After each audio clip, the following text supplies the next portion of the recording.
Imagine volunteering to die just to protect your little sister. Now imagine cameras filming it, people betting on it, and the world calling it entertainment. Yeah, the Hunger Games isn't dystopia, that's Disturbia. I think Katniss ends up choosing Peeta. Like, it was never Gale was never an option. But, like, why she chooses Peeta. Hey, some people on the internet don't believe that. Well, you can talk to me about it, because it's...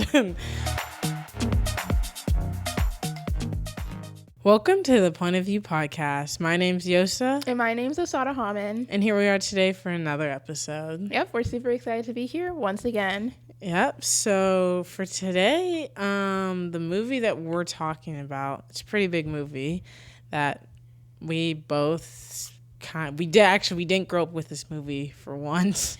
Like, I feel like we said we grew up, well, but I mean, it depends on what, like, late stage growing up. Yeah, like teenage didn't watch years. it till we were older, but yeah. It's called The Hunger Games. Most people, I'm assuming, have heard of it or have seen it, and if you haven't, you should definitely go watch it. It's a really good series, really good books too, actually. Yes. So. I've made it a goal this summer to reread the whole series. I keep saying that about so many. And to read then the I prequels. try and read it, and I'm like, this is not what I remember it was. No, but Hunger Games, everyone is always like, I know people that are my age and are still like, yeah, no, it's definitely really good. Yeah, I just need to get into it. I know sometimes I've noticed that about books and even movies and shows. It's it's so hard to get into something anymore. Social media, stupid TikTok and Reels have literally made our attention spans go down. What you watch, what you want to watch, what you like now. Because I feel like the whole book talk is catered our view of books to to this one laser focused genre, that now Hunger Games is a romance, but it's not. It's more world issues, fighting, action, which isn't as big nowadays as the whole dystopian era is gone. Yeah, there's non-dystopian like that. Yeah, there's I haven't read a dystopian book since 7th grade. Yeah, middle school. Yeah, so I know we're gonna try and read it, so we'll update you guys, I guess. But we are talking specifically about the movies, or I guess the movie Hunger Games, which is the first one, and it follows this girl named Katniss Everdeen, and Katniss lives in this dystopian world, where they have different districts, and it's basically the poor and the middle class, the poor, middle class, and the wealthy, and it's kind of separated into 12 districts. District 13 is technically been destroyed. It's gone, but Katniss lives in district number 12, and it's one of the poorest districts. Her and her family are struggling for food all the time, and so she has to go hunting, which is illegal in this world. And there's so many experiences, but basically she has this hunting experience. And in this world, two people from each district is selected to be part of this event called the Hunger Games. And in this game, it's basically people are fighting each other to literally survive. You have to be the last one standing to win. It's basically everything, even in this real world, it has to do with your money and your resources. So if you're from the lower districts, you don't have the resources, you don't have the backing, and so a lot of times you are killed off first. And it's usually district 2 or 1. They're the people that normally win. They're called careers. Yeah. And so this is basically a form of entertainment for people that live in the capital. And the capital are just the wealthiest of the wealthiest. They watch this Hunger Game for entertainment. They love to see children killing each other for some reason. Makes no sense. Katniss's sister, and so it's basically a lottery. And so they pull out a name, one boy, one girl. And so Katniss's sister her name gets pulled out of the lottery. Reaped. Yeah, reaped. And she is now a contestant for the Hunger Games. And Katniss is no. My sister has been sickly her whole life. She cannot do this. And so she, in this world, you can volunteer to take a place of someone. So she's like, I volunteer as tribute. I'm sure people have seen that, the clip. But yeah. I volunteer as tribute. So she basically volunteers, and that's like causes like this whole drama because like volunteering it doesn't really happen. And so who wants to die? But basically she volunteers and she goes to this Hunger Game, and through a series of events she's the main character, so we know she wins, obviously. Yeah. But it's such an interesting story of like adventure. There's romance, of course, but it's also like coming to know yourself, coming to fight against corrupt governments and things that you know are very wrong. And so those are some of the themes that we kind of want to talk about today. Well, we really love this movie and book, depending on, I'm sure most people, both. But it has so many messages, and so, we're going to talk about that today. Yeah, just the first thing to hit the ground running. Kind of like you said, Prim is her little sister, and they live with their mom. Their dad had died in like a mining accident, which was common again for like the poorer districts that like didn't have resources, so people were doing dangerous jobs to like help their village basically survive. And so as this happens, we see like Katniss volunteers for her sister. And should we talk about the other movies, like about what happens to Prim? I feel like, we can. When did these movies come out? Like 2012? 2013. Like, maybe it was 2012. Like they've been like, it's almost like 15 years. Like it's, if you haven't watched it, like. Yeah, what are we doing? Well, go ahead and watch it. We're not trying to like make fun of anyone. Like obviously there's so many things we haven't watched either. Yeah, that's true. But it's pretty, you can tell. Yeah. Like if you've watched enough movies in your life, you kind of know like, okay, this person has a death flag from the beginning. Yeah, this person, you're probably gonna die in like the second or third. You're gonna win, like, yeah. But so basically like Katniss volunteers for her sister, and so of course like she wins the Hunger Games, but like actually ends up like there's a little bit of a twist because the guy that she got like reaped with, she technically volunteered for, the other guy's name is Peeta Malark. He's also from this district. He's like a baker, kind of like, he can lift weights, he's strong, but he's not like, I'm gonna go fight in an arena like Katniss, who's been hunting with a bow and arrow. She knows exactly how to protect herself. Like that's not him at all. And so she sees him literally as an enemy from day one, but they end up surviving. There's a little bit of a romance story that evolves, and they end up surviving together because there's like a twist on this Hunger Games where they're like, oh, well, you can win if you're both in the same district of like a boy and like a girl or whatever. And there's other things along with that. But to get to my point, she survives with this guy, Peeta. And even though they survive, like they end up going back into the games and they're fighting against this capital that's this corrupt government. But we see the love that she has for her sister, because this was all started from literally wanting to protect her sister, who's like 12, by the way. So just imagine a 12-year-old little girl who is literally like new to the world. You're sending her into an arena. And we have like a 12-year-old sister. Like, can you imagine our 12-year-old sister? Like, not at all. She'd probably say differently, but like, no. But like the whole driving factor of the series is that she's meant to protect her sister. She's even her mom that she's not on good terms with. She's protecting her family. And so Prim, her sister, actually dies in the very last movie, which is from like a series of events that like could have been avoided by certain people. But so Prim dies, and I think the thing I don't like that she died, but the thing I love that Suzanne Collins showed with that is that I think like a lot of times it's like kind of easy to fall into like, okay, well, everyone's going to be saved at the end of the day. Like she did all this for her sister and they get to live happily ever after, like run off into the sunshine. But that's not how it is, because at the end of the day, they were at war and people die in war. And so the sister that she literally volunteered as tribute for, lied to the Capitol, almost died multiple times, fought, almost like lost her soul and her lover, many things in the name of like protecting her sister, and then eventually became more.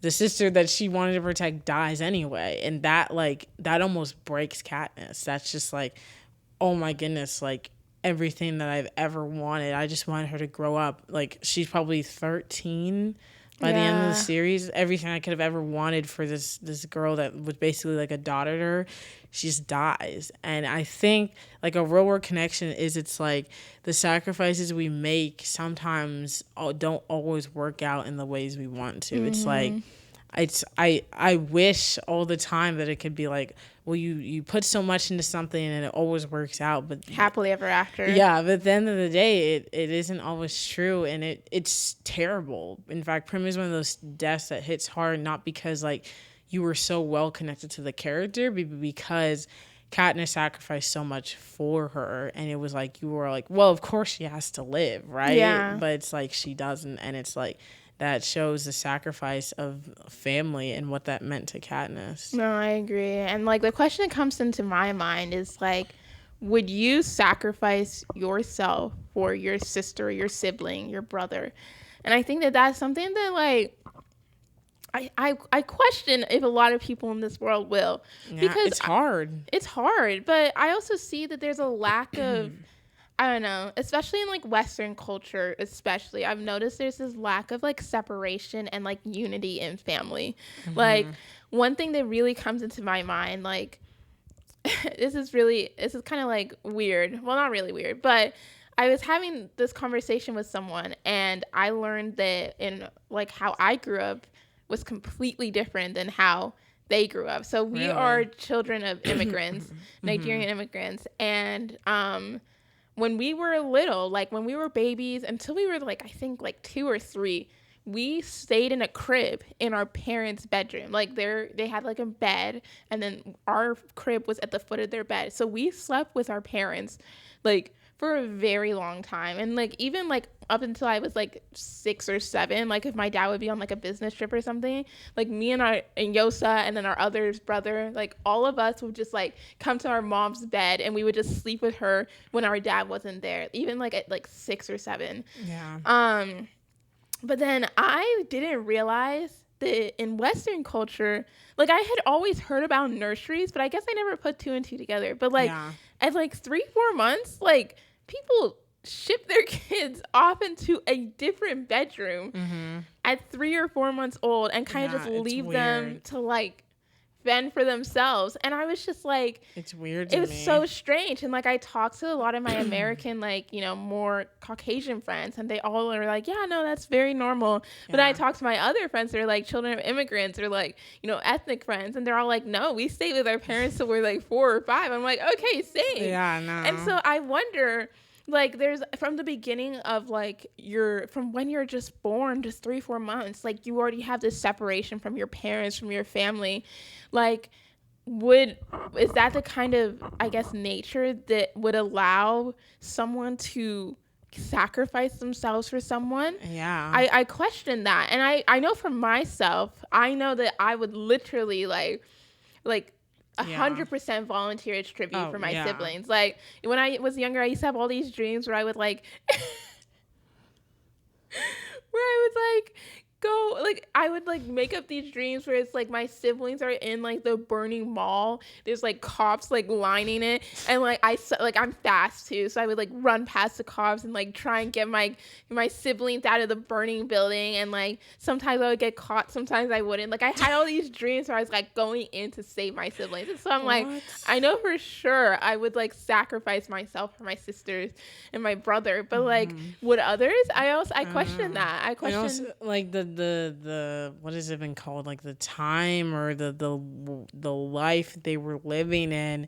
It was just so hard because especially in that district, everyone was poor. So it was like if is me sacrificing myself is it even worth it? Because I might just die too. Or it's like we might be losing tomorrow. Like if you're the oldest brother and your little sibling like is being sent off, you're like, well, I need to provide for the family. Can I really sacrifice myself? Because then I might be killing the family I've left behind at home. Because and you die too. So it's just like, everyone's like, oh yeah, I'd win the Hunger Games. So it's like there are people that were trained from birth. The careers that are like the rich, wealthy people, literally like invested in by the capital.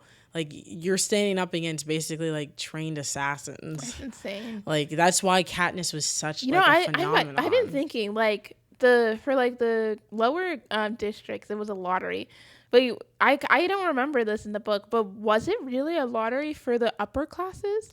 No, what they would do is if someone got reaped, they volunteer for them. Oh, really? So volunteering okay. was normal because there had been people that were trained Yeah. Okay, that to makes volunteer. sense. I think it was districts 1, 2, and 4 were like the career districts. So those people, you would train until when you were a kid, you were chosen, and then you would volunteer. And if you won, you basically were living the glamorous life.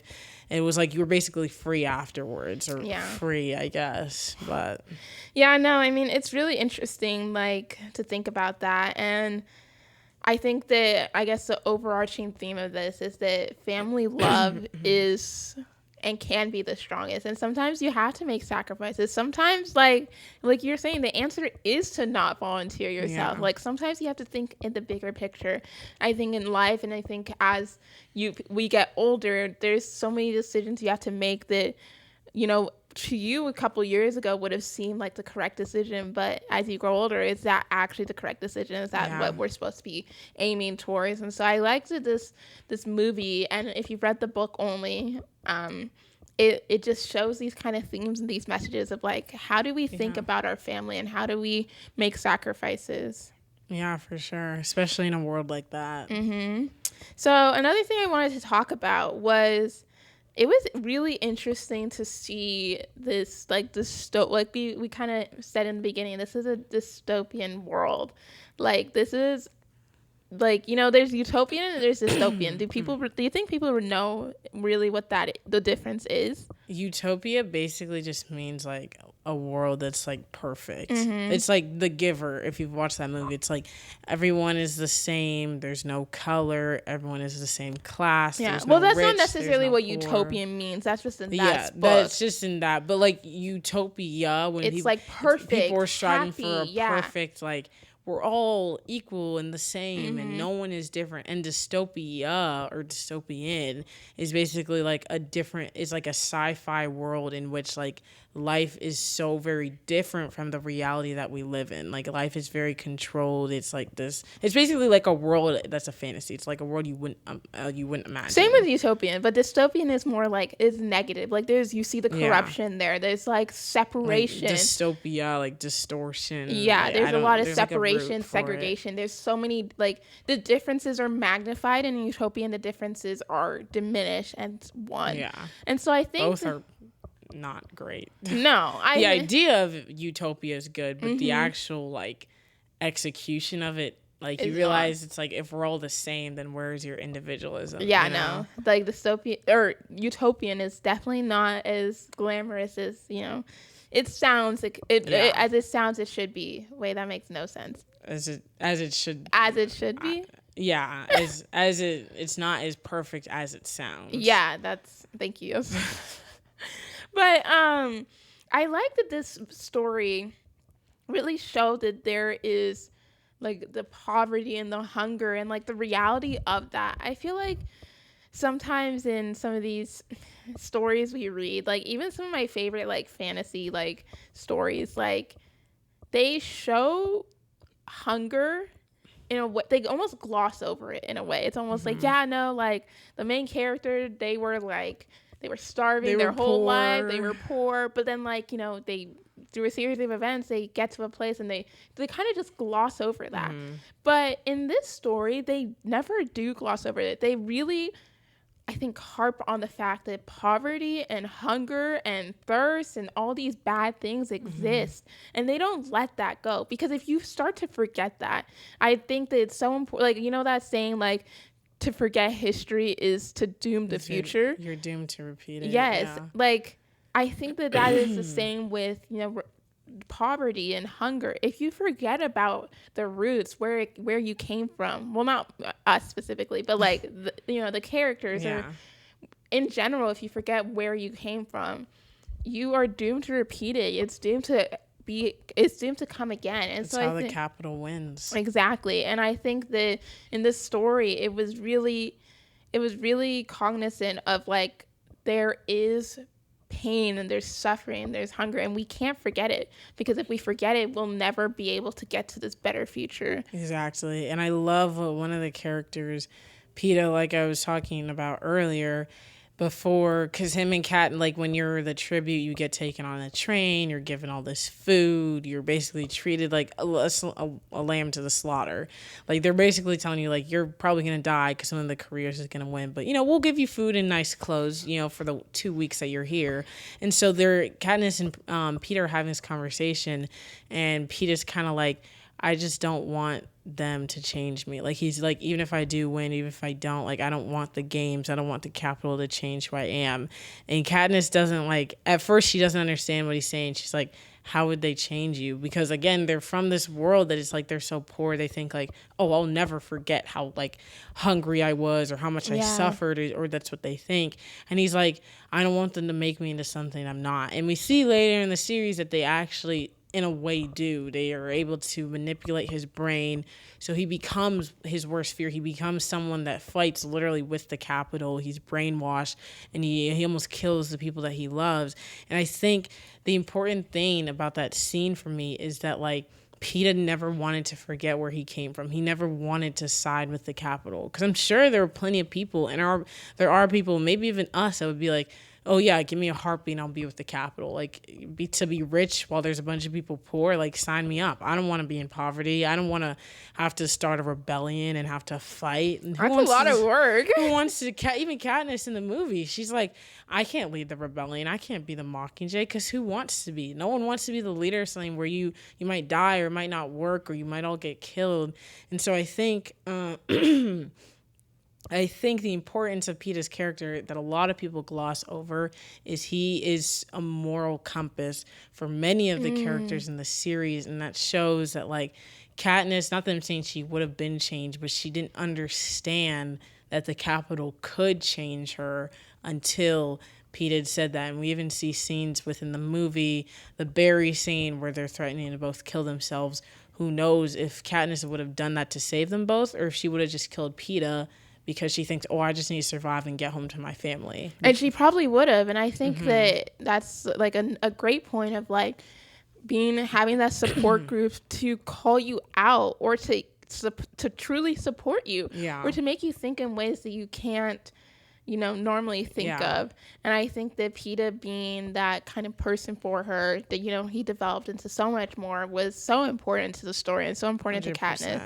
And like, as you were talking, what came to my mind, like, I'm sure a lot of people have seen this like idea or trend, or not trend, but like this thought on like social media, like TikTok or Instagram Reels, where like the capital is like real world now America. Like and the like Met Gala. The Met Gala, like some of their outfits are looking a little really too. Like if you've never watched Hunger Games, like go on YouTube right now or go on whatever and like look up like the Capitol, and then like the Capitol scenes of like them at like game shows or something like that, and then look at the Met Gala outfits. And like the comparison. From last year. No, all the years, but like there was specifically like an event like this past year that it was like, whoa. They've been saying that for years. Like remember what is his name? Sam what's his name? The singer.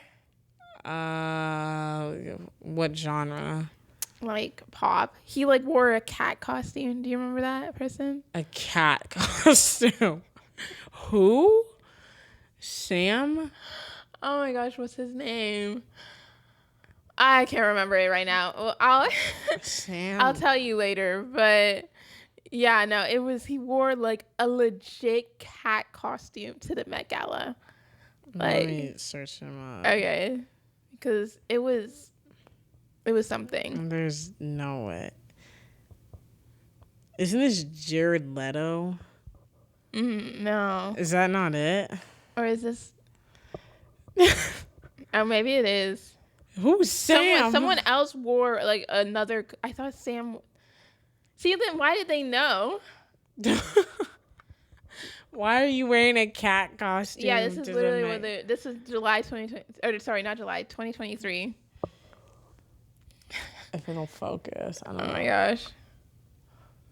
I don't know. But anyway, that's a cat costume. Search up like Met Gala 2023 cat costume. Oh my god, that's embarrassing. Yes, and so it's just like, I mean, that's not even like capital, but like there's other ones where it's like the costumes are. It's just like our money, like people's money is going towards that. Yeah. Like, because we basically pay actors and singers bills, so it's like you listening to them watching the movie, yeah, that they're spending on a cat costume.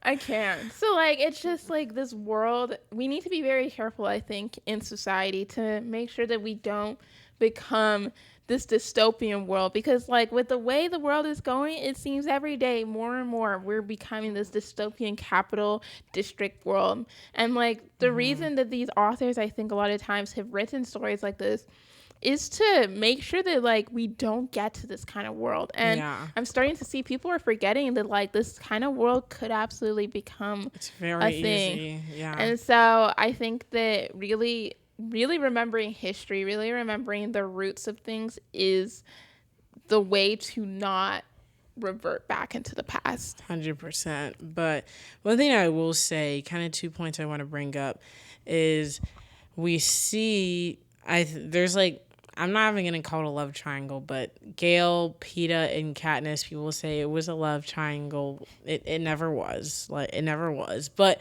I will say, I think Gale was someone who did help Katniss in a time of need. I'm never going to say that Gale was an unimportant character. Do I like him? No.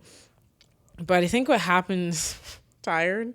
I think what happens with the movie is a lot of people, I think, misunderstand Gale's role, and I think that's what happens for them to both realize like we don't love each other. I mean, it takes them a little bit longer, but we see like from the beginning, like Katniss and Gale, like they became friends because they both had something in common, that they needed each other to survive. Gale knew how to make traps for animals, and Katniss could shoot a bow like no one else, and then they would protect each other and sell the food together and protect each other's families, and that was the way it went. And then they became friends from that, and it was you know, what is it, a symbiotic is that where you're both benefit? Mm-hmm. Yeah, it was like a symbiotic relationship. Didn't you take biology? Yeah, 4 years ago. I never took the AP class.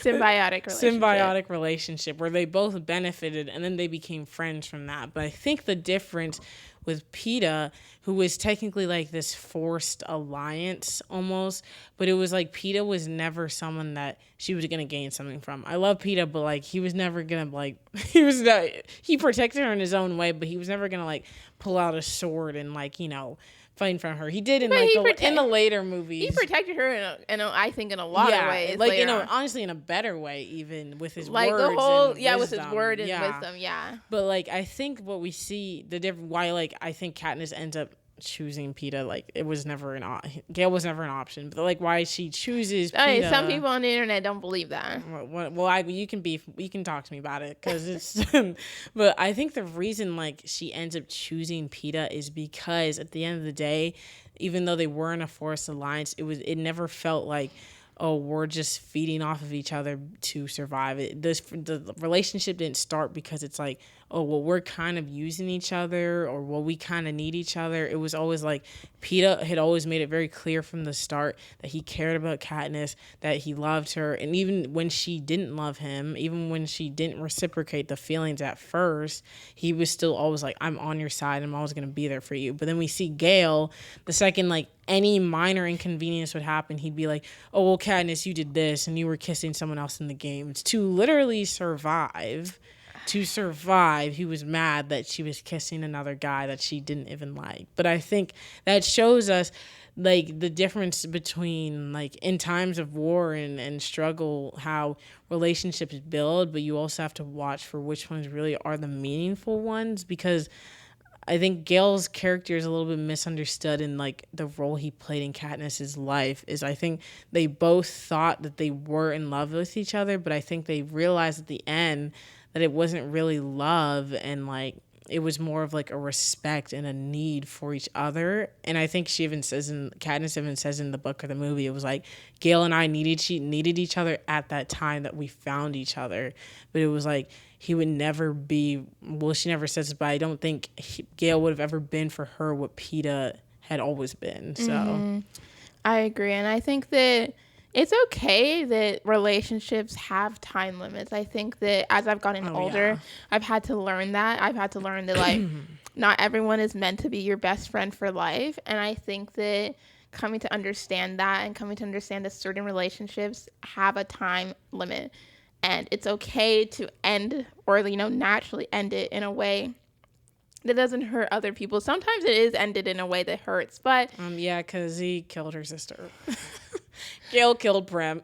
Yeah, but in ways, a lot of times though, it's not someone killing Hopefully someone. they don't kill your family. But it's a lot of times it just ends in a natural way or ends in a way that you never need to speak to them again. And I think that this story really shows that like friendships and relationships can and sometimes should have time limits. Yeah, for sure. And I think one thing that to move on, you were kind of talking about Peeta, and I think that we were talking about his words and how he was able to protect Katniss with his words. But he I also fought a different battle. He did, and I think that Peeta really showed this like sort of love and emotion to like Katniss and her family and the people he cared about in a way that I don't know. I just loved how it's portrayed. I think that he, like we said, he wasn't pulling out a sword. He wasn't pulling out like a bow and arrow necessarily to like fight, but he realized that catering to the hearts of people is sometimes a battle and a way to win a war. Yeah. I think like the biggest scene that everyone always like clips up is like they're doing like a little like host show in front of all the weirdo Capitol people. And Peeta does this like so beautifully, but he's basically like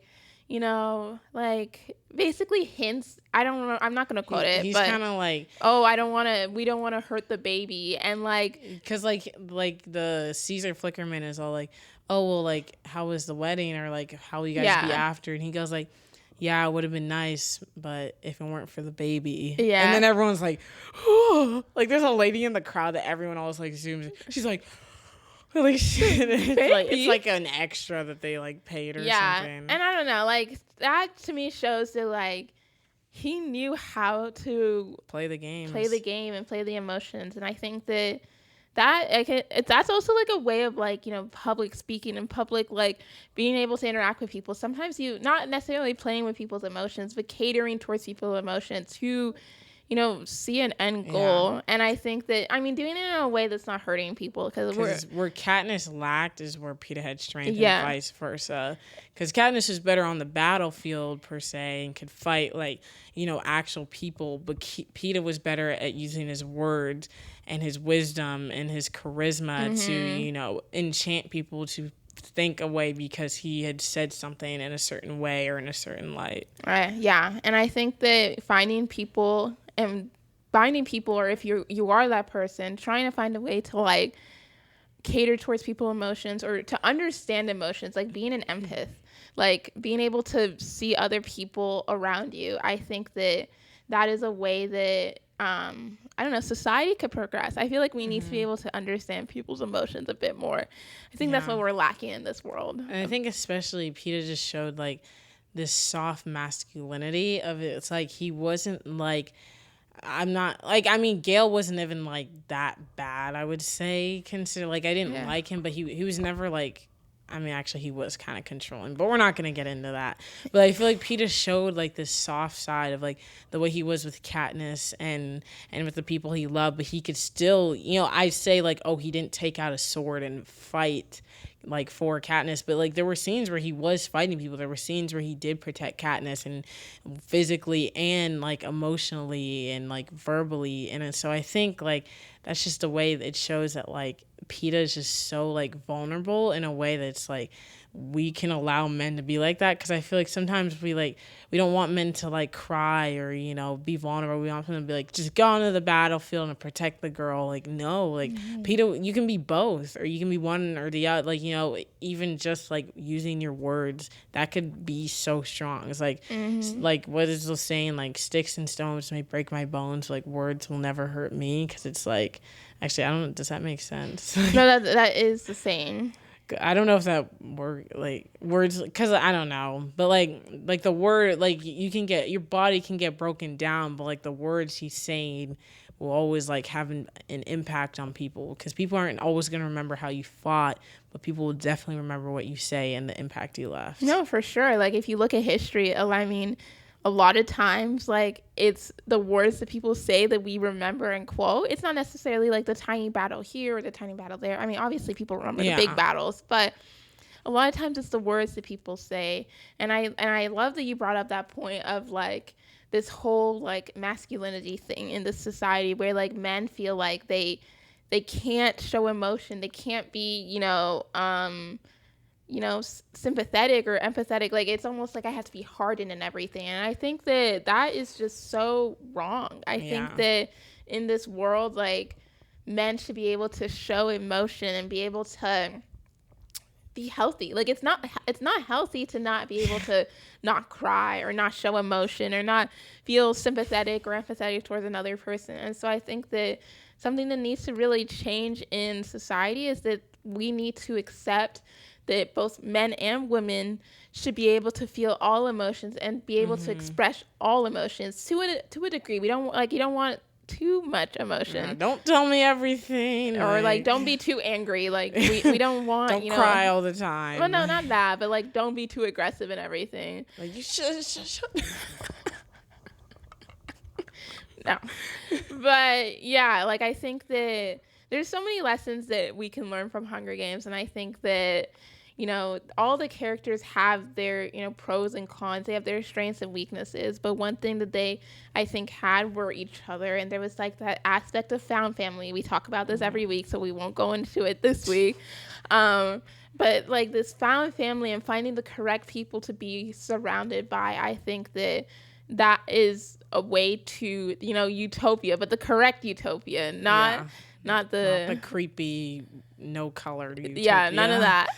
But I mean, yeah, just we love the series. Definitely one of my favorite movies for sure. But I mean, that's kind of all we have for today. We hope you guys enjoyed that video. If you have watched it, hopefully you relate to some things, and if you haven't, hopefully this, you know, urges you on to start the series. But make sure you give this video a like. Make sure you subscribe and turn on push notifications. Follow us on all social media platforms, and leave us a 5-star review wherever you're listening to, and give us a comment. You know, talk to us about the movie. I'd love to chat. So she's the one that does all the comments. So. Yeah, I usually respond. So it's me. Like if you're talking to me about a movie, I'll be like, oh well, I love this. But yeah, that's all we have for today. So thanks for tuning in, and we'll see you guys next week. Hey, bye.